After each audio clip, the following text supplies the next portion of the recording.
paz do Senhor, irmãos. Ajude o canal se inscrevendo e dando seu joinha.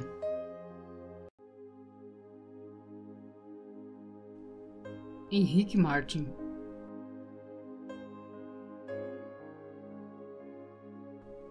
Luz inteiramente gasta por Deus. Henrique Martin nasceu no dia 18 de fevereiro de 1781, em Truro, Cornualha, Reino Unido. Ele foi educado na escola primária de Truro e no St. John's College. Uma chance de encontro com Charles Simeon o levou a se tornar um missionário.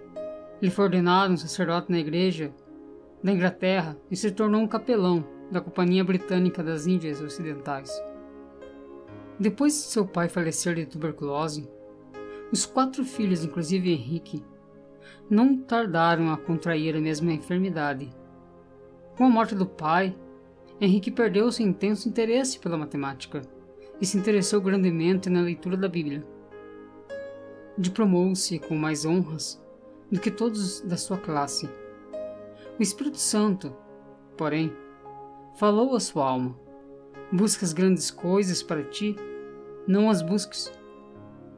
Acerca dos seus estudos, testificou: alcancei o ponto mais alto que desejava, mas fiquei desapontado ao ver como apenas tinhas agarrado uma sombra. Tinha por costume levantar-se cedo na madrugada e andar sozinho pelos campos para desfrutar da comunhão íntima com Deus. O resultado foi que abandonou para sempre o plano de ser advogado, um plano que, até aí, ainda seguia, porque não podia consentir em ser pobre pelo amor de Cristo. Ao ouvir um sermão sobre o estado perdido dos pagãos, resolveu dar a sua vida como missionário. Ao conhecer a vida abnegada do missionário Guilherme Carey, na sua grande obra na Índia, sentiu-se dirigido a trabalhar no mesmo país. O desejo de levar a mensagem de salvação aos povos que não conheciam a Cristo tornou-se como um fogo inextinguível na sua alma pela leitura da biografia de David Brainerd, o qual morrera quando ainda muito jovem, com a idade de 29 anos. Sua vida fora gasta inteiramente no serviço de amor intenso aos civícolas da América do Norte. Henrique Martin reconhecia que, como foram poucos os anos da obra de David Brainerd, havia também para ele um pouco de tempo, e se acendeu nele a mesma paixão de gastar-se inteiramente por Cristo, no breve espaço de tempo que lhe restava. Seus sermões não consistiam em palavras de sabedoria humana, mas sempre se dirigia ao povo como um moribundo, pregando aos moribundos. Aos 22 anos, ele foi ordenado diácono em Ely e depois sacerdote, e serviu como ajudante de Simeão na igreja da Santíssima Trindade. Havia um grande embaraço para Henrique Martin. A mãe da sua noiva, Lydia Grenfell, não consentia que eles se casassem, se ele insistisse em levá-la para o estrangeiro. Henrique amava Lydia, e o seu maior desejo terrestre era estabelecer um lar e trabalhar junto com ela na seara do Senhor. Acerca disto, ele escreveu no seu diário: continuei 1 hora e mais em oração, lutando contra o que me ligava. Cada vez que estava perto de ganhar a vitória, o coração voltava para o seu ídolo, e finalmente deitei-me, sentindo grande mágoa. Então se lembrou de David Brainerd, o qual negava a si mesmo todos os confortos da civilização. Andava grandes distâncias sozinho na floresta, passava dias com fome e depois de assim se esforçar por 5 anos, voltou para falecer, tuberculoso, nos braços de sua noiva, Jerusa, filha de Jonathan Edwards. Por fim, Henrique Martin também ganhou a vitória, obedecendo a chamada para sacrificar-se à salvação dos perdidos. Ao embarcar para a Índia em 1805, escreveu: se eu viver ou morrer, que Cristo seja magnificado pela colheita de multidões para ele. A bordo do navio, ao afastar-se da sua pátria, Henrique Martin chorou como uma criança. Contudo, nada podia desviá-lo da sua firme resolução de seguir a direção divina. Ele era um tição arrebatado no fogo, e repentinamente dizia: que eu seja uma chama de fogo no serviço divino. A caminho da Índia, em novembro do mesmo ano, seu navio aportou em Salvador, Bahia, até então a capital do Brasil. Tendo ele o costume de registrar tudo em seu diário, quando admirado pela evidente idolatria católica na cidade, fez a seguinte anotação no dia 12 de novembro: que feliz missionário será enviado para proclamar o nome de Jesus a estas regiões ocidentais? Quando será que esta linda terra se libertará da idolatria e do cristianismo espúrreo? Cruzes existem em abundância, mas quando a doutrina da cruz será pregada? Depois de 9 longos meses a bordo do navio, e quando já se achava perto do seu destino, passou um dia inteiro em jejum e oração. Sentia quão grande era o sacrifício da cruz, e como era, igualmente, grande a sua responsabilidade para com os perdidos na idolatria da Índia. Continuava a repetir Isaías, capítulo 62, versículo 6. Tenho posto vigia sobre os teus muros, ó Jerusalém. Eles não se calarão jamais em todo dia, nem em toda noite. Não descanseis vós os que fazeis lembrar a Jeová, e não lhe deis a ele descanso, até que estabeleça e até que ponha Jerusalém por objeto de louvor na terra. A chegada de Henrique Martyn à Índia, no mês de abril de 1806, foi também a resposta à oração de outros. A necessidade era tão grande nesse país que os poucos obreiros concordaram em se reunirem em Calcutá, de 8 em 8 dias, para pedirem a Deus que enviasse um homem cheio do Espírito Santo e poder à Índia. Martyn, logo ao desembarcar, foi recebido alegremente por eles como resposta às suas orações. Ajoelhado na praia da Índia, Henrique Martyn derramava a alma perante o mestre e orava: Amado Senhor, eu também andava no país longínquo, minha vida ardia no pecado. Desejaste que eu me tornasse não mais um tição para espalhar a destruição, mas uma tocha brilhando por ti. Zacarias, capítulo 3, versículo 2. Eis-me aqui nas trevas mais densas, selvagens e opressivas do paganismo. Agora, Senhor, quero arder até me consumir inteiramente por ti. O intenso ardor daquele dia sempre motivou Henrique Martyn. Disse que o seu nome é o nome mais heróico que adorna a história da Igreja da Inglaterra, desde os tempos da Rainha Elizabeth. Contudo, até entre seus patrícios, ele não é bem conhecido.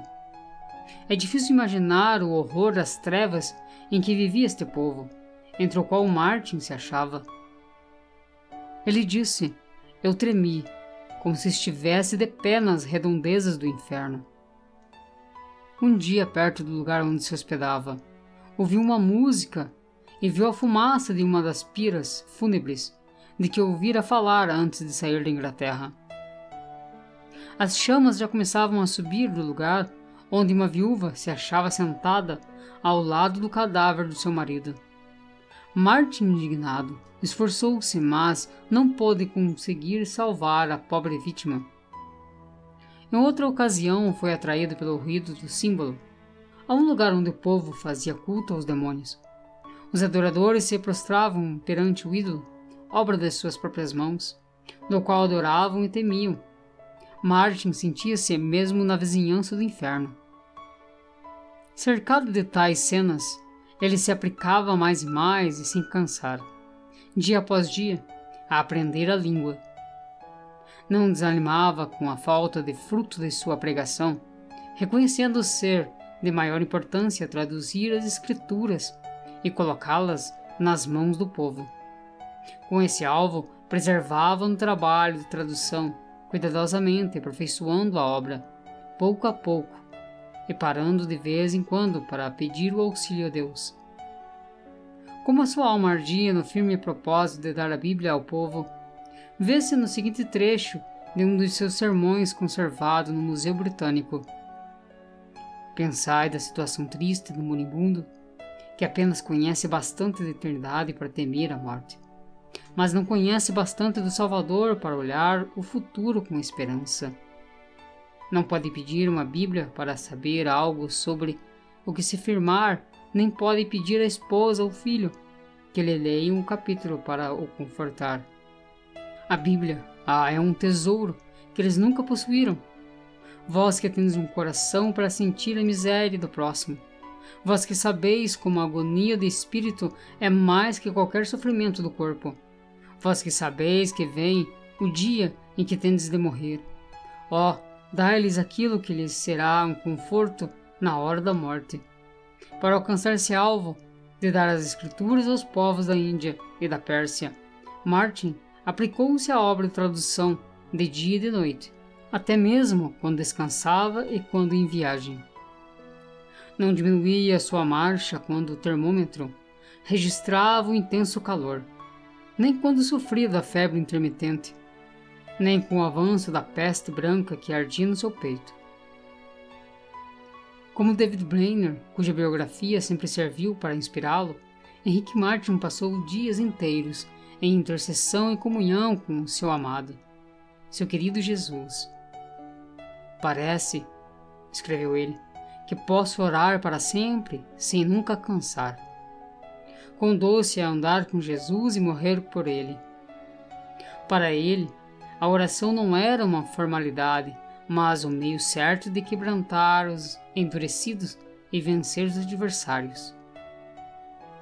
Ele queria ir para a Arábia e lá compor uma versão em árabe. Em 1º de outubro de 1810, depois de ter visto o seu trabalho em Kanpur, recompensado no dia anterior pela abertura de uma igreja, ele partiu para Calcutá, de onde ele partiu em 7 de janeiro de 1811 para Bombay.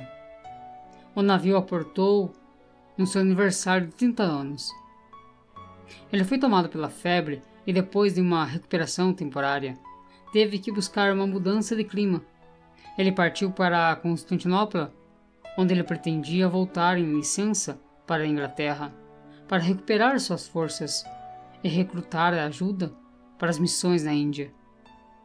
6 anos e meio depois de ter desembarcado na Índia, enquanto empreendia a longa viagem, em 16 de outubro de 1812, ele morreu solteiro e foi dado em enterro cristão pelo clero armênio. Faleceu com a idade de 31 anos, separado dos irmãos, do resto da família, com a noiva esperando-o na Inglaterra e cercado de perseguidores. Em 1823, 11 anos depois, um inglês residente em Bagdá erigiu um monumento sobre o túmulo de Martin, com os seguintes dizeres: Henry Martin, um pastor e missionário inglês, servo piedoso, versado e fiel, que voltando à sua terra natal, o Senhor o chamou para a sua alegria eterna. Era grande o ânimo, a perseverança, o amor, a dedicação com que trabalhava na seara do seu Senhor. O zelo ardeu até ele se consumir neste curto espaço de 6 anos e meio. É impossível apreciar quão grande foi a sua obra feita em tão poucos anos. Além de pregar, conseguiu traduzir porções das Sagradas Escrituras para as línguas de 1/4 parte de todos os habitantes do mundo. O Novo Testamento em hindu, em hindustão e persa, e os Evangelhos em judaico-persa. Ele traduziu também os Salmos em persa, e o livro de oração comum em urdu são apenas uma parte de suas obras. 4 anos depois de sua morte, nasceu Fidelia Fiske, na Nova Inglaterra. Quando ainda aluna na escola, leu a biografia de Henrique Martin. Andou 45 quilômetros de noite, sob violenta tempestade de neve, para pedir a sua mãe que a deixasse ir pregar o Evangelho às mulheres da Pérsia. Ao chegar à Pérsia, reuniu muitas mulheres e lhes contou o amor de Jesus, até que o avivamento em Oromia se tornou em outro Pentecoste. se Henrique Martin, que entregou tudo para o serviço do Rei dos Reis, pudesse visitar a Índia e a Pérsia, hoje, quão grande seria a obra que encontraria, obra feita por tão grande número de fiéis, filhos de Deus, nos quais ardeu o mesmo fogo pela leitura da biografia desse pioneiro. Uma instituição foi criada em seu nome, na Índia, chamada Instituto Henry Martyn. John McManus escreveu em sua História Ilustrada do Cristianismo, Oxford, que Martyn era um homem lembrado por sua coragem, abnegação e sua devoção religiosa.